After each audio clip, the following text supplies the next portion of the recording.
Hey guys, welcome back to more Karen stories. In this video, a rich entitled Karen thinks that she is above the law and thus repeatedly parked in my driveway without permission. To make matters worse, she even assaulted me. Here is what happened. Let's dive right into the video. And the title story starts like this. I am a homeowner in a suburban neighborhood that gets a good reputation, so I won't be giving out any names of those involved. I really do think that this was the fault of one person and the neighborhood is still overwhelmingly welcoming to me, so I don't think it's fair for me to rethink how I view the place I've lived in for almost a year now. That was, however, greatly tested with the crap I had to put up with recently. Like I said, I'm a new homeowner and it was my first time being out of the nearby city. At first, I was not sure how to feel. It's always so suspiciously quiet compared to the busy streets I used to sleep next to in my old apartment. However, as time passed, I realized I loved the location change. There was space for myself, I could have friends over, and most importantly, I had good neighbors who would check in on me and invite me to house parties since I was the new kid on the block. Well, this story is not about them, but rather the personified version of an actually insane Karen wrapped up with every stereotype you can even think of. I don't think I have to explain this, but my driveway came with the house. It is private property, just like the rest of the lot, and no, I'm not the grumpy old man who yells for kids to get off his lawn the second someone touches the grass, but I do like my privacy. For the most part, I think I consider myself a pretty calm person. I just don't like to get angry, even when it might be justified, you know. All I wanted was a calm place to live, so I would have somewhere to unwind after a long day of work. I would have had that earlier if it weren't for Karen. She is a woman in her 30s who presumably lives with her boyfriend across the street, and everyone hates her.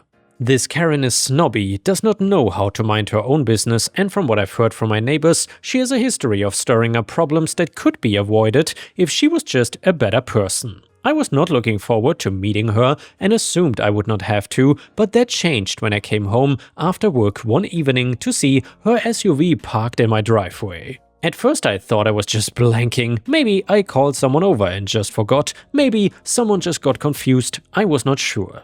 But as soon as I realized whose car it was, I became very worried with how this was gonna play out. There were two other cars that were not normally there, parked in her own driveway, so I figured that was why she was there. Not because she actually came over for something. And yes, we live on a big enough street where you can easily park on the road, while still having room to not get hit. I was pretty tired when it happened, but knowing Karen's reputation, I probably needed to shut this down now before it got even worse. I walked over to her house and knocked, and she answered but was definitely drunk or something. Trying to sound polite, I asked if she could move her car out of my driveway since it is private property and she has her own space. She looked at me like that was the craziest request I could have asked for. From there, she started trying to explain that she was having guests over for a while and she wanted to be a good hostess and give them her driveway, so she figured I would understand that she needed to use my driveway as it was more convenient than parking on some other street or in the road. She then tried to close the door on me, but I tried several times to convince her that this was such an easy problem to fix and that I was not gonna let her park in my driveway anymore, so she needed to move it before I did. She got pretty offended and asked if I was threatening her, and so I just calmly said that if she didn't move it, I would have to do something about it. She told me to calm down and then closed the door in my face. I just went home, put my car next to hers and went to bed. I should not have, but I gave her the benefit of the doubt that she only acted that way with me because she was drinking. I did not really like the idea of her behind the wheel right now either, so maybe it was for the best that she did not immediately move it. However, that interaction in no way stopped her. The car was there in the morning and it was there when I got back. At that point I was pretty ticked off and knew that she was not gonna do anything as long as I was making empty threats.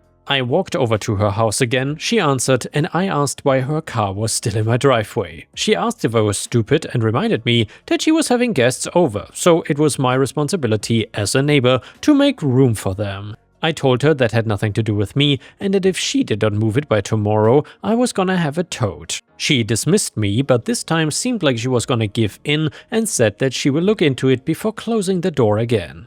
Better than last time, I guess. It was still there in the morning, but I saw her get in the car and driveway before I went to work. That was enough to calm me down before I felt, but I still had a bad feeling about her. That night was not mine. I was basically on my feet for the whole day doing more work than expected since we were close to an extended break and all I wanted to do was to get home ASAP. Well, instead of going right inside and relaxing on the couch for the rest of the night, I stopped outside my house to see Karen's SUV once again parked in my driveway. I was done. I worked too hard to deal with her BS, and I sure as hell was not gonna be a pushover for as long as she planned on doing this. Again, I don't get mad easily. You have to really piss me off to get me to follow through on something like towing your car, and well, Karen did that. I dialed the towing company, explained the story, and gave them my address and then hung up. If Karen actually cared about her car, she would have moved it long before it got to this. For the rest of the night, I did not even think about it. The problem was being solved and I was too exhausted to give it any more thought. Well, the next morning, I woke up to an even bigger problem. At around 8 AM on a Saturday, I was planning on sleeping through. I was bombarded with endless knocking and doorbell rings from my door. I knew who it was since I could hear Karen's cussing all the way from my bedroom, and I really did not want to talk. I knew her type though. Until she got what she wanted or was somehow shut up, she would not stop. The initial plan was to just open the door, say I towed her truck, and that they had her contact info if she wanted the car back, and then close the door before she could say anything else. Was it foolproof? Of course not. I knew that. It was only gonna make her madder, I knew that too, but I felt like I was owed that satisfaction of seeing her unable to climb her way out of this hole. Well then, as soon as I opened the door, there she was, immediately screaming and prying the door fully open so I could not go back inside. She is much smaller than me, but she was using her full body weight to keep that thing open. For a minute during her rantings about how insane I was and that she was gonna sue me for having her car illegally towed, she actually tried to get in my house. She was screaming that what I was doing was illegal and that I had to obey her because she was above the law and could literally make me disappear because she was rich. She was totally out of control. Several times she pulled my hands off the doorway and demanded that I move so she could fix this, whatever that meant. Obviously, there was no way I was letting that happen, so I took her by the shoulders and forced her back outside, making sure I was not hurting her, so that did not turn into anything on its own. She paused for a second, looking up at me from the doorstep, and then wound her hand back and slapped me across the face. She continued screaming as I recoiled, obviously with no understanding of what she just did. I felt frozen. This was the first time I genuinely questioned if I was actually dreaming. There was no one outside, and there was never gonna be a recording of this happening, so I was worried that this was something that was gonna go by unnoticed. But at this point, I did not care how far it went. I yelled back at her to get off my property and that I was calling the cops on her. Of course, she just said that I didn't have the balls to do it and began pacing around in my yard. I dialed 911 and explained the situation, both the towing incident and the slap. Karen kept trying to interrupt the call, but she did not get much luck, nor was she making a good case for herself, as the officer on the line asked that I step away from whatever was making the screaming noises. 2 officers showed up a few minutes later and asked me to explain the situation. I calmly explained how this was my house and Karen's SUV had been towed since she refused to move it after several warnings already. More importantly though, I told them about her trying to get into my house and how she slapped me. The cops asked for her side of the story, to which she of course denied everything and said that I had no right to tow her or accuse her of slapping me. I showed the officers my face and they could tell it was red. They actually warned Karen to tell the truth before it got worse for her, and she eventually caved in and admitted to hitting me, but tried to spin it so that it was somehow justified. The cops did not buy it. She was immediately arrested for assault and was explained that she would still have to pay the towing fee if she wanted her car back. The cops made sure I was okay and told me how to follow Karen's case, where she would face a misdemeanor charge at least. I knew she had money and would get bailed out immediately, so I was not totally sure if I was done with her yet. I thanked the officers for dealing with her, and I instantly felt safer knowing they were willing to take in people like Karen so easily. I filed for a no-contact order with Karen for my own safety more than anything. She definitely knew not to mess with me now, but I knew she was always gonna be right on my street and I was running the risk of stirring more drama with her. Well then, the next few weeks were quiet. I did not spread the word about the story, only to my close friends. I did not hear from Karen nor my neighbors for a good bit. I was hoping this was just a way for the dust to settle without kicking up more in the process, but the next thing I knew, there was a U-Haul truck outside Karen's home. Within a day or two, she was completely moved out. Now, can I confirm that she moved away because of me? No, but the other neighbors and I would surely like to think so. The timing was just too perfect, and it's a nice conclusion to it all. I think I've gotten a more optimistic feeling after writing this all out. It feels good to stand your ground. I mean, don't go looking for it, but I think it's a great way to boost your self-confidence. Moral of the story, don't park on private property and then get upset when there are consequences. And yeah guys, as you all know, if you do the parking crime, you will do, I guess, the moving out of the neighborhood. And the next one is a funny I don't work here lady story, because we haven't had one of those stories in a while, and please let me know in the comments if you still enjoy r/I don't work here lady, because I certainly do. This one is titled Woman Tried to Get Me Fired from a Job I Don't Have. It started off as a semi-understandable mistake. I was with a friend dropping off her kids at daycare. I was carrying her youngest, who kept calling me Miss J, so as that's what she has been taught to call me. I handed her off to her daycare teacher and turned to walk out when a woman who had been behind me tried to hand me her kid. I just ignored her because I was half asleep and focused on other things, so she snapped her fingers at me and told me to hurry up and that she was late for work. It clicked that she thought I worked here. I told her, I don't work here, but I think she can help you, and pointed at one of the people who did work there. This woman rolled her eyes and said, "It takes 2 seconds to take my kid. I don't care if you're clocked in or not. Do your damn job." I replied with, "I don't work here," and turned to walk away. The lady then stomped off and I went outside to wait on my friend. My friend came out a few moments later laughing and said, "You are fired." To me. I asked what she was talking about, and she said that after I walked out, the lady who had been trying to get me to take her kids saw my friend and told her that I was extremely unprofessional and refused to do my job. She then demanded my friend, who also does not work at the daycare, fire me or else. After thinking about it, I realized that my friend's child calling me Miss made it clear to anyone listening that I was not dropping off my kid. Between that and the fact that I was dressed very similar to most of the workers, I can understand thinking I worked there. Until I said I don't. I don't know why she thought my friend in her pajama bottoms, an oversized sweater, worked there though. I also don't get the entitlement of "fire this person or else." And the next one is another I don't work here lady story. It is titled, What do you mean? Of course you work here. So recently I went to my local Sephora to restock my skincare and had my most annoying I don't work here to date. I am black, so people generally assume I work at any retail environment I make the mistake of entering. I'd just gotten off work and was wearing navy blue pixie pants, a cream blouse, and a brown navy blue and cream plate blazer. Also accompanying my outfit was a brown purse and laptop bag. I say this to demonstrate that nothing about my outfit screamed, "I work here." On my way in, I grabbed one of the baskets to hold the things I was picking up and was about 6 products in when someone came up behind me and cleared their throat. I moved to the side because I assumed they were trying to pass me, but they instead just cleared their throat again and said, "Excuse me, I've been waiting for help for past 5 minutes." I turned to look at her and said, sorry? And she responded with a, "I've been standing here for over 5 minutes trying to get your attention. I need to know if this product is in the bag.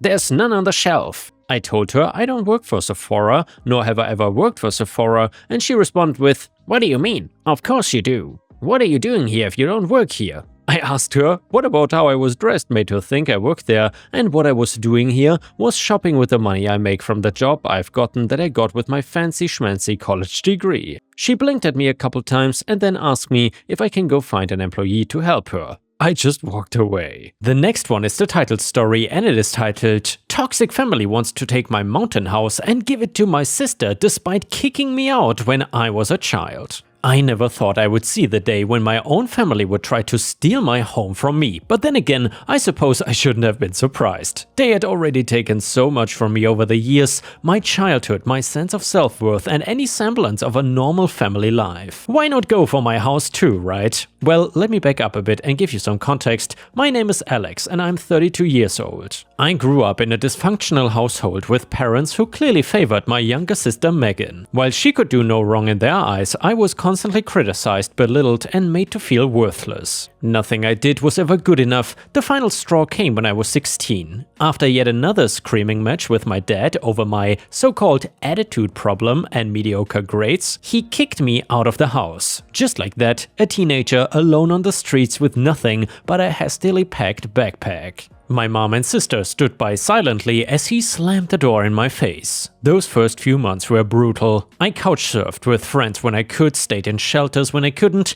Eventually, I managed to get a part-time job at a local diner and rent a tiny studio apartment. It was not much, but it was mine. More importantly, it was far away from my toxic family. Over the next decade and a half, I busted my ass to build a life for myself. Community college classes at night while working full-time during the day, gradually working my way up from dishwasher to line cook to sous chef at increasingly upscale restaurants. I put every spare penny into savings, determined to one day have a real home of my own. Finally, at age 30, all that hard work paid off. I was able to buy a modest cabin in the mountains about 2 hours outside the city. Nothing fancy, but it had breathtaking views and a sense of peace I'd never known growing up. For the first time in my life, I felt like I truly had a home. I had zero contact with my family during those years. As far as I was concerned, they were already dead to me. So you can imagine my shock when out of the blue I got a text from my sister Megan. "Hey big bro, long time no see. Mom and dad want to reconnect. Can we all come visit your new place next weekend?" My first instinct was to tell them to go to hell, but a tiny part of me wondered if maybe, just maybe, they had changed. Maybe they regretted how they had treated me and wanted to make amends or something. Against my better judgment, I reluctantly agreed to the visit. Big mistake though,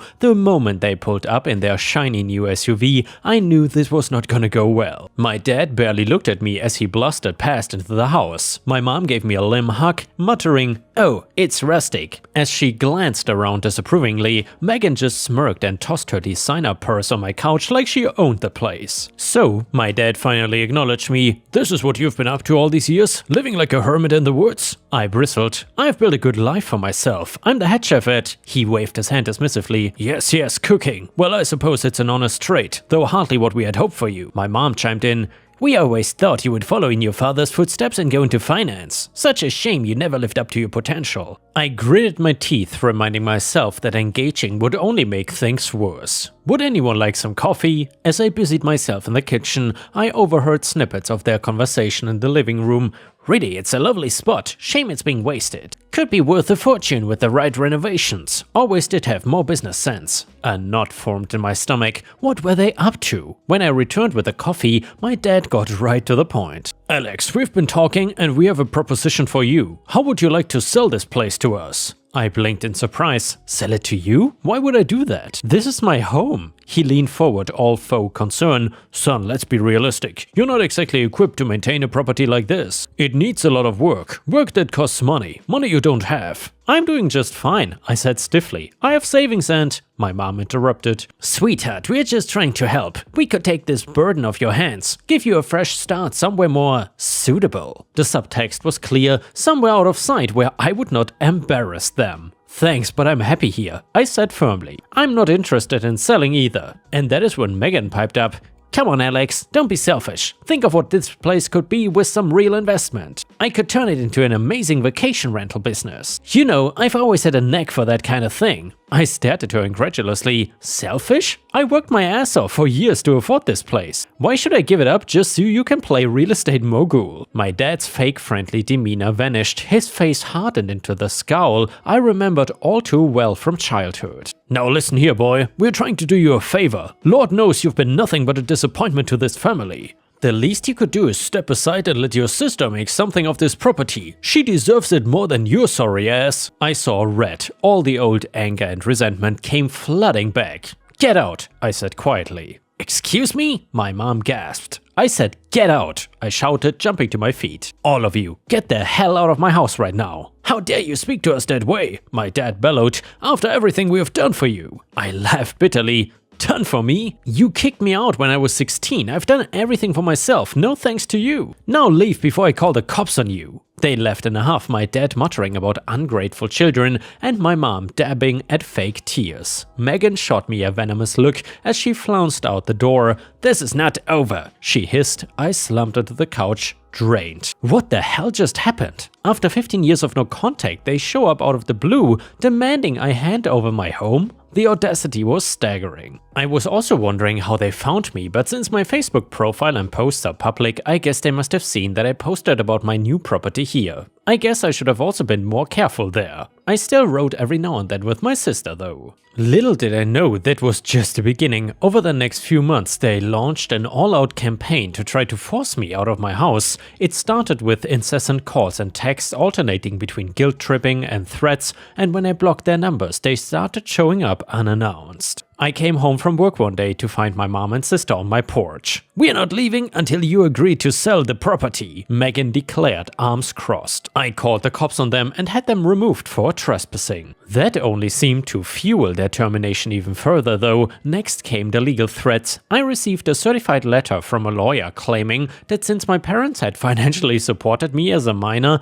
they were entitled to a portion of my assets. It was complete BS, of course. They had provided the bare minimum required by law and nothing after kicking me out at 16, but fighting it would mean expensive legal fees I could not afford. When that did not work, they tried spreading rumors in the local community too. I started getting strange looks from neighbors, and one day the sweet older couple down the road approached me hesitantly.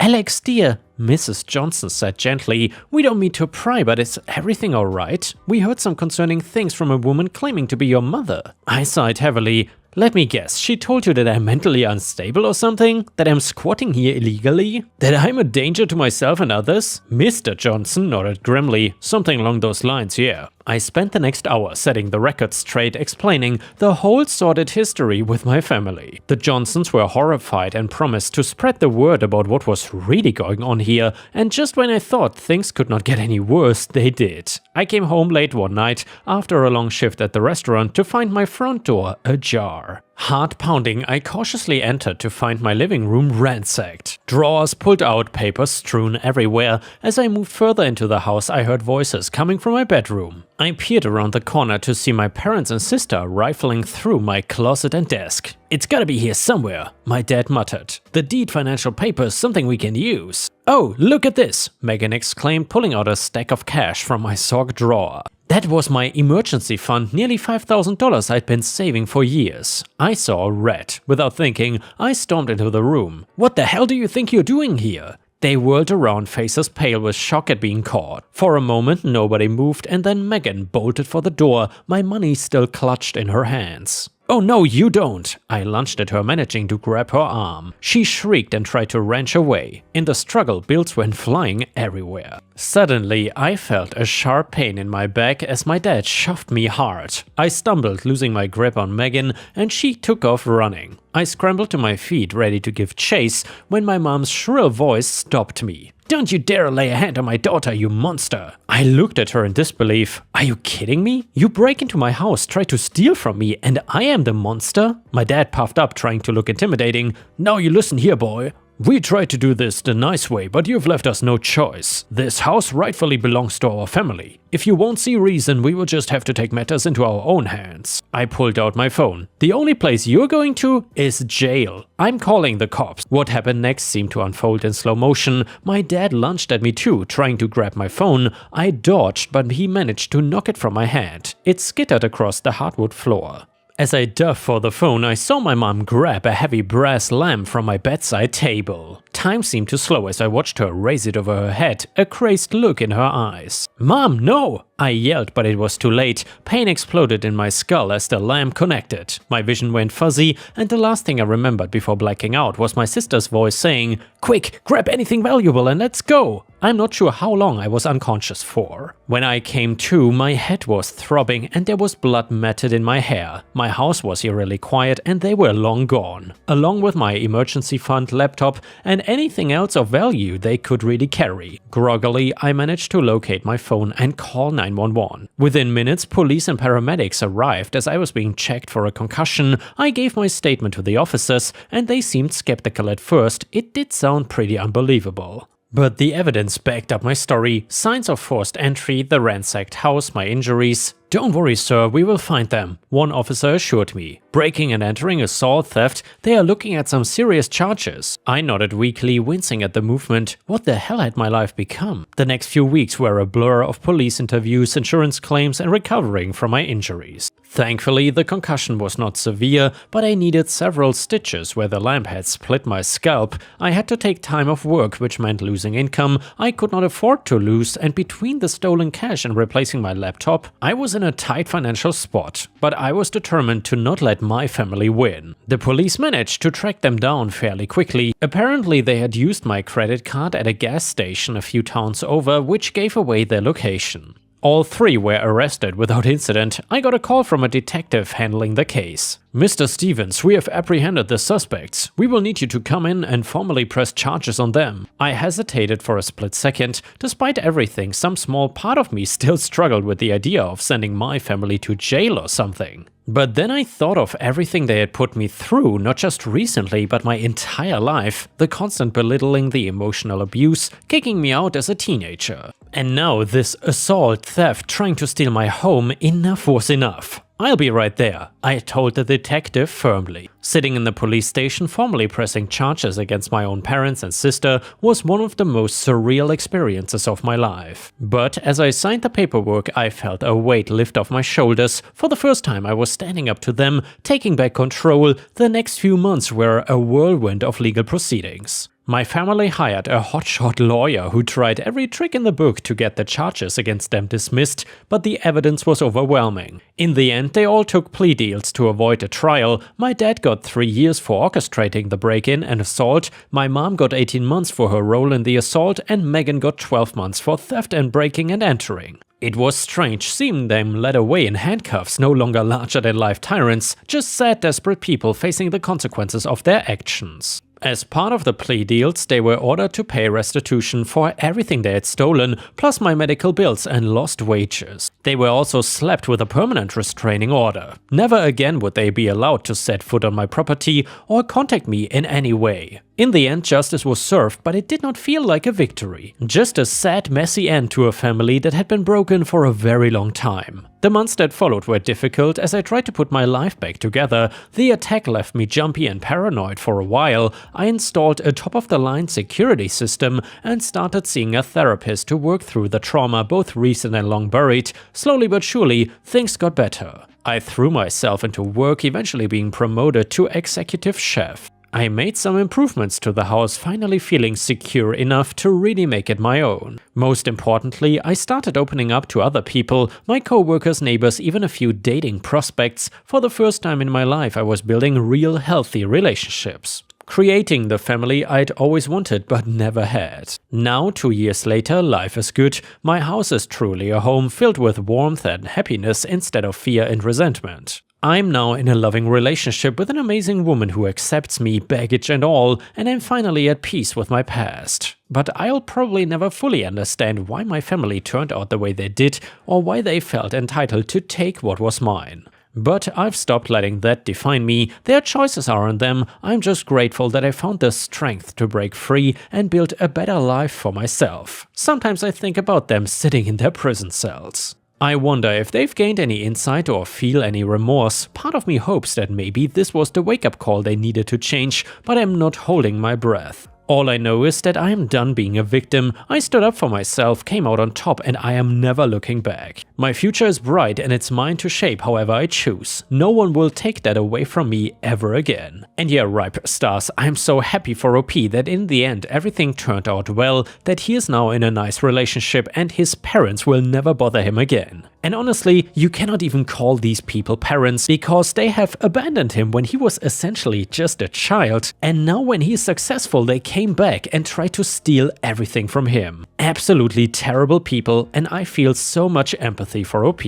And before we end the video, we will read a story from r/petty revenge. It is titled "Overcharged me at the nail salon and led to chaos." So I got my nails done this morning at the same nail salon I've been patronizing for almost 2 years. It has 1000 plus great reviews online and they've always done amazing work. They don't post their prices anywhere, but I've always paid between $40 to $50. However, it has not been consistent, as sometimes I would be asked to pay $50 and other times later $40. When I asked about the price, usually when it was $50, they would say I got a nice discount at $40 and standard was $50. The $10 never bothered me, so I never made a fuss about it and kind of chalked it up to more inexperienced front desk workers not tracking well to the established price.